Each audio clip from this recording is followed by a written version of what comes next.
Media நண்பர்களுக்கு என்னுடைய மாலை வணக்கம். ஒரு திரைப்படம் பார்த்துவிட்டு இந்த படத்தை ஒரு பிரத்யேக காட்சிக்காக ஏற்பாடு செய்திருந்தார்கள். எனக்கு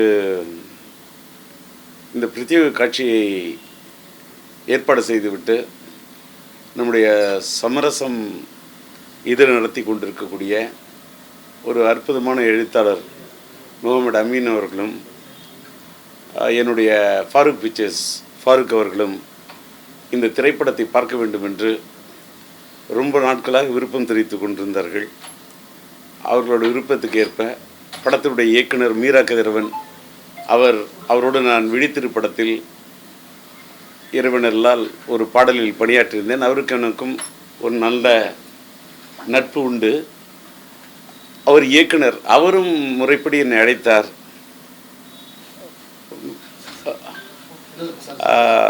மீரா கதிரவனுக்கு என்னுடைய என்னுடைய வாழ்த்துக்களை தெரிவித்துக் கொள்கின்றேன்.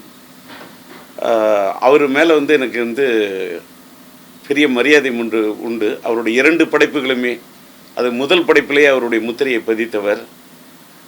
விழித்திரு அது ஒரு வேறு கோணத்தில் அவர் எடுத்திருந்தார்.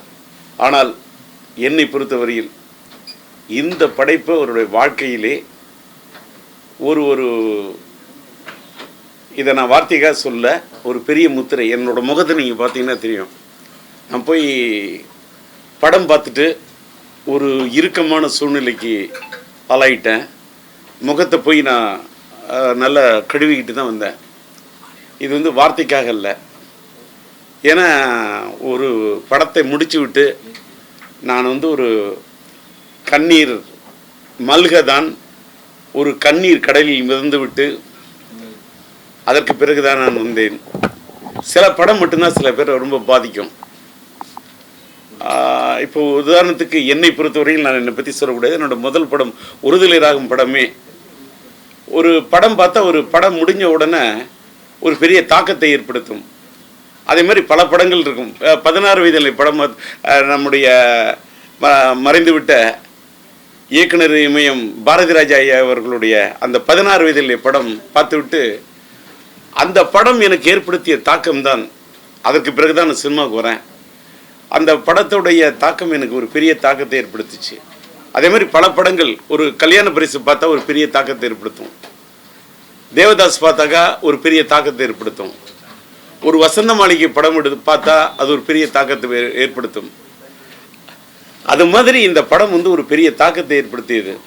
இதில் நான் நிறைய சொல்லணும்னா ரொம்ப வெளிப்படையாக சொல்லணும்னு சொன்னால், நான் இதை பற்றி பேசணுன்னா நான் மணிக்கணக்கில் பேச வேண்டிய ஒரு கட்டாயத்துக்கு ஆளாவேன்.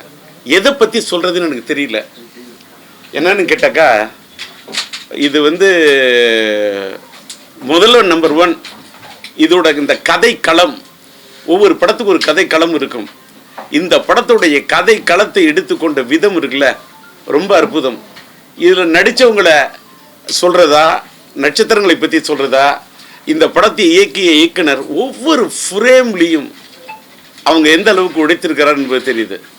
படத்தை முடிச்சுட்டு பார்க்குறேன், ஃபைனலில் அந்த கிரெடிட் கார்டு போடுறாங்க, யார் யார் பணியாற்றுறாங்கன்னு. இத்தனை உழைப்பாளிகள் இதில் உழைச்சிருக்காங்களான்னு பார்க்கும்போது அது நிச்சயமாக உழைத்திருக்க முடியும். ஏன்னு கேட்டாக்கா, ஒரு கைத்தறி நெசவு கொண்ட கடையநல்லூர் எனக்கு தெரிந்த பகுதி. கடையநல்லூர்லேருந்து மறைந்து விட்ட இயக்குனர் காஜா என்னுடைய நண்பர். அவர் அந்த ஊரில் வாழ்ந்தவர். அவரை அந்த ஊரை பற்றி நான் கேள்விப்பட்டிருக்கின்றேன். பல நண்பர்களோடு கடையநல்லூர் இந்த நண்பர்கள் என்னோடு பயணித்திருக்கிறார்கள். மீரா கதிரவனை என்னோடு பயணித்திருக்கிறார். ஆனால் அப்படிப்பட்ட மீரா கதிரவன் தந்த கடையநல்லூரில் போய் படம் எடுத்தாரா இல்லை வாழ்ந்து விட்டு வந்திருக்கிறாரா தெரியல. இப்படி ஒரு வாழ்வியலை படம் பிடித்து காட்டக்கூடிய ஒரு இயக்குனர் தமிழ் திரையுலகத்தில் இருப்பது இந்திய திரையுலகத்துக்கே ஒரு பெருமை சேர்க்கக்கூடிய ஒரு இயக்குனராக அந்த படைப்பை படைத்திருக்கிறார். அதாவது நிறைய பேசணும்னா பேசிக்கிட்டே இருக்கலாம். அதற்கு அந்த கதை களத்தை, அதாவது இந்த கைத்தறி நெசவு என்பது இன்னைக்கு ஒரு விசைத்தறி வந்த பிறகு கைத்தறி நெசவு என்பது அந்த மக்கள் நசிந்து விட்டார்கள். அந்த அவர்களுடைய உணர்வு அந்த கால்குழியை மூடின பிறகு அந்த வீடு, அந்த வாழ்க்கை, அந்த கைத்தறி எல்லாத்த விட ஒரு படத்தில் வந்து என்னுடைய இணைய நண்பர் கஸ்தூரிராஜா அவர்கள், அவர் என்னோட நண்பர், எல்லாத்துக்கும் மேற்பட நானும் அவரும் முன்னாடிய நண்பர்கள்.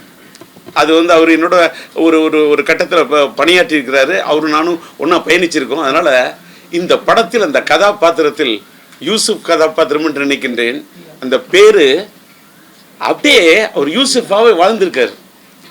அப்படி இந்த கை தண்ணி வந்து கையை கழுவிட்டு அந்த உதறதா இருக்கட்டும், அந்த துண்டு எடுத்து உதறதா இருக்கட்டும், அப்படியே அந்த பையனை இது பண்ணணும் நடைத்தளர்ந்து அந்த அந்த பையன் கதாநாயகன் ஈசான்னு நினைக்கிறான். அவன் நடிக்கவே இல்லை. அந்த பையன் அவன் அந்த கதாபாத்திரத்தில் வாழ்ந்திருக்கான். அது அந்த உடம்பை வந்து குறைச்சி ஃபர்ஸ்ட் ஹாஃபில் வந்து ஒரு அந்த யூத்தாக இருக்கக்கூடிய மேட்ரு முடிச்சுட்டு அந்த செகண்ட் ஹாஃபில் அந்த பையன் அந்த தாடி கிடிலாம் வளர்த்துட்டு அப்படியே அந்த பயணம் போயிட்டு வந்த பிறகு வாழ்க்கையில் அத்தனை துயரத்தை பயணத்தை சந்திச்சாரான்.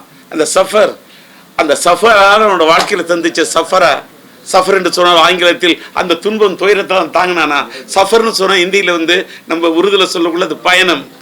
அந்த சஃபரா அவனோட வாழ்க்கையின் சஃபரா அவன் அந்த பையனுடைய தாடியிலே இது தெரியுது. அந்த அளவுக்கு அந்த பையன் நடிச்சிருக்காரு. அவர் அதே மாதிரி இசை வந்து சாமி வந்து ரீரெக்கார்டிங் ஸ்கோர் எக்ஸ்ட்ராடினரி. எனக்கு யாரை பற்றி பேசுகிறதுன்னு எனக்கு தெரியல. அது படத்தோட கலை வந்து கலை இயக்குனர் இருக்காரா, இல்லை மீரா கதிரவன் வந்து அங்கே இருக்கக்கூடிய வாழ்க்கையின் யதார்த்தத்தை எடுத்து படம் பிடிச்சிருக்காரா.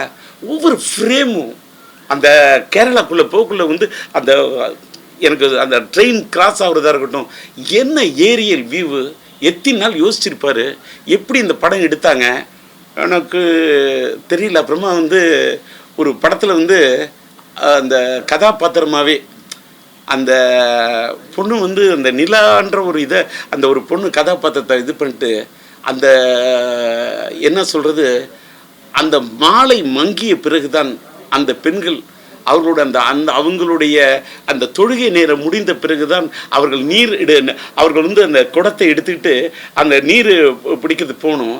அப்போ அந்த காதலை வெளிப்படுத்துறதுக்காக அந்த பையன் அந்த அவன் கொண்டு வந்து அந்த சோப்பை எடுத்து அந்த குடத்துக்குள்ளே போடுறது, அந்த இடம் எனக்கு இப்போ கூட அதான் டச் பண்ணுது.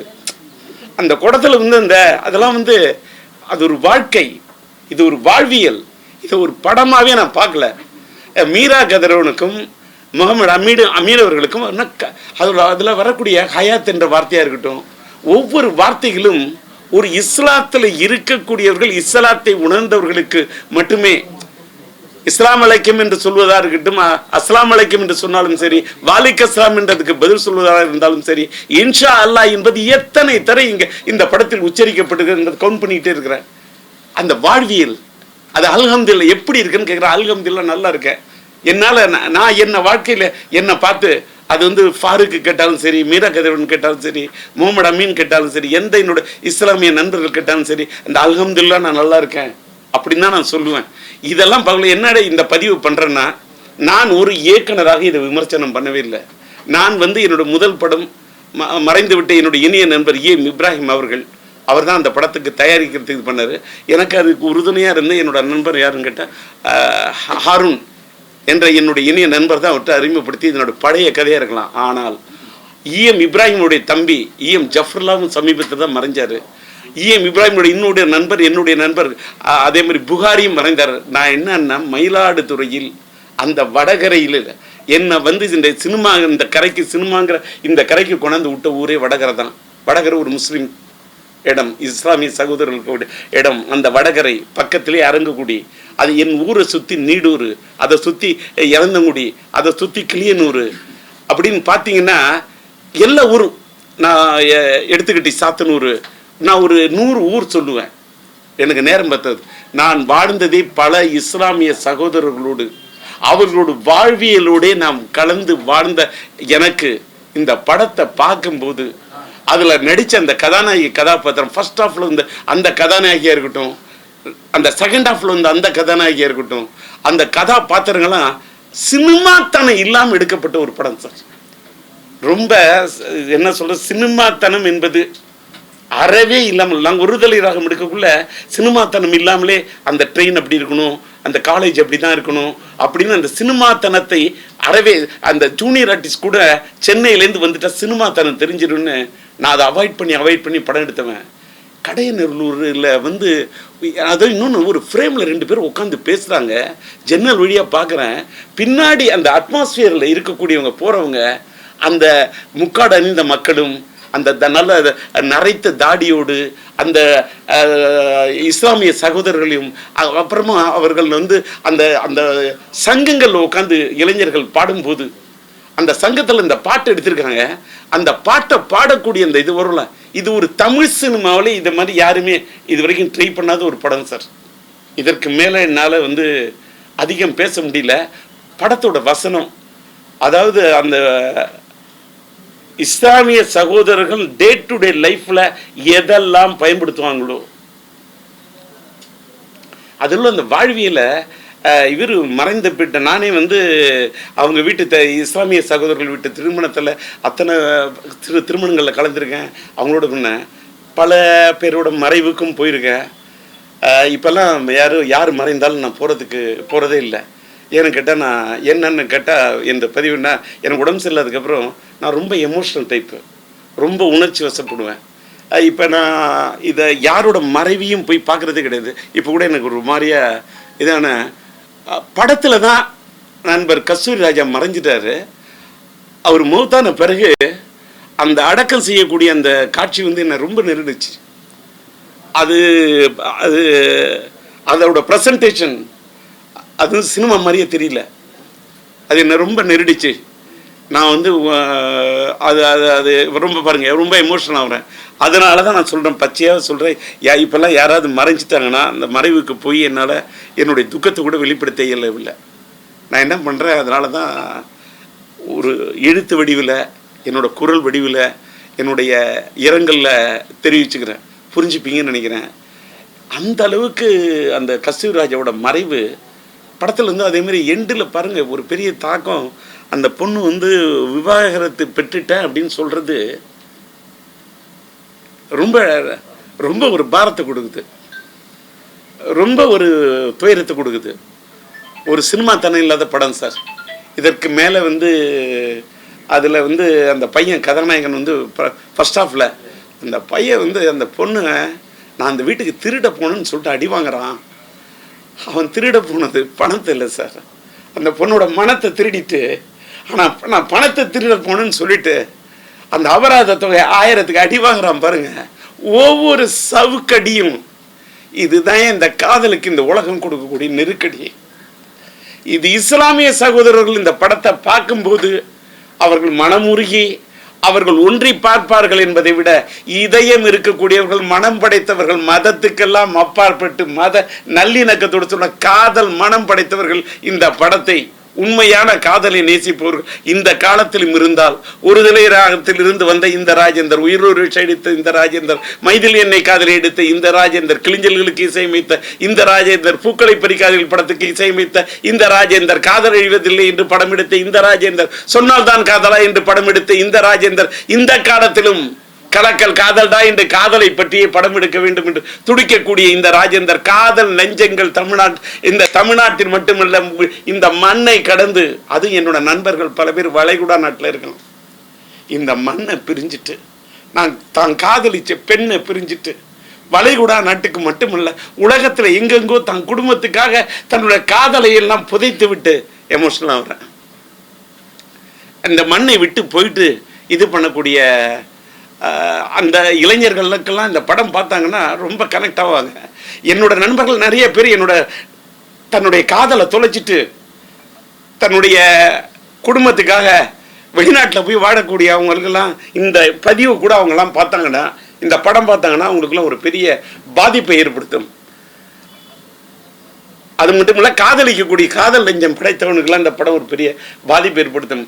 காதலர்களே, மதத்தை பார்க்காதீங்க, மதத்தை பார்க்காத மனத்தை பாருன்னு பேசுறது வசனமாக சில பேருக்கு தெரியும். இனத்தை பார்க்காத இதயத்தை பாருன்னு சொல்றது வசனமாக தெரியும். நிறத்தை பார்க்காத நெஞ்சத்தை பாரு அப்படின்னு சொன்னால் உங்களுக்கெல்லாம் வசனமாக தெரியும்.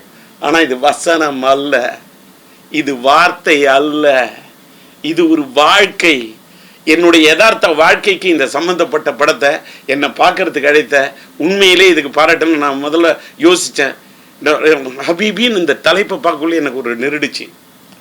நான் இந்த படம் பார்த்தா கொஞ்சம் நான் ஒரு படம் பார்த்தா ஒருத்தன் சந்தோஷப்படுவான், ஆனந்தப்படுவான். என்னோட கண்ணீர் இது ஆனந்த கண்ணீர்.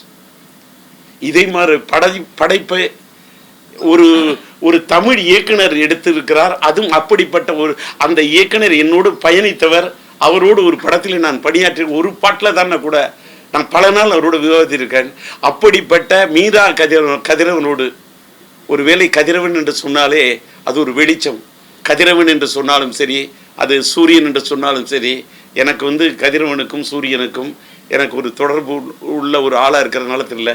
மீரா கதிரவன் ஒரு மீரா ஒரு படத்தை பார்த்துட்டு படம் என்னை துக்கப்படுத்திருச்சு, ஆனாலும் ஆனந்தப்படுத்திருச்சு. இப்படிப்பட்ட ஒரு படத்தை தமிழ்நாட்டில் அது ப்ரொடியூஸ் பண்ண இந்த ரோமியோ பிக்சர்ஸ், அதுக்கப்புறமா இந்த நேசம் என்டர்டைன்மெண்ட் நினைக்கிறேன், இன்னொன்று ஜிகே பிரதர்ஸ் பாட்டை, அந்த 3 தயாரிப்பாளருக்கு ஒரு பாட்டு ரொம்ப பெரிய பாராட்டு. ஏன்னா இப்படிலாம் ஒரு படம் எடுக்கிறதுக்கும் தயாரிப்பாளர் இருக்கிறாங்கன்னு சொல்லக்குள்ள எனக்கு இப்போ இன்னும் ரொம்ப சினிமா எடுக்கணும்னு ரொம்ப ஆசை வந்துருச்சு. எனக்கு இன்னைக்கு நான் எடுத்த ஒருதலை ராகம், நான் இன்னைக்கு ஹபீபி பார்த்த பிறகு படம் எடுக்கணும்னு எனக்கு மனசில் ஏற்பட்டுடுச்சு ஒரு தனியாத தாகம்.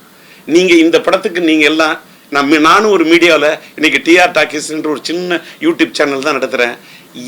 இந்த இதுக்கு பதிவு பண்ண வந்தக்கூடிய அத்தனை மீடியா நண்பர்களுக்கும் இதை போன்ற படங்களை தயவு செய்து ஒரு பட்ஜெட்டை பார்க்காதீங்க, சப்ஜெக்டை பாருங்க. இப்படிப்பட்ட படங்களை நீங்கள் ஆதரவு கொடுக்க வேண்டும் என்று கேட்டு நன்றி, வணக்கம்.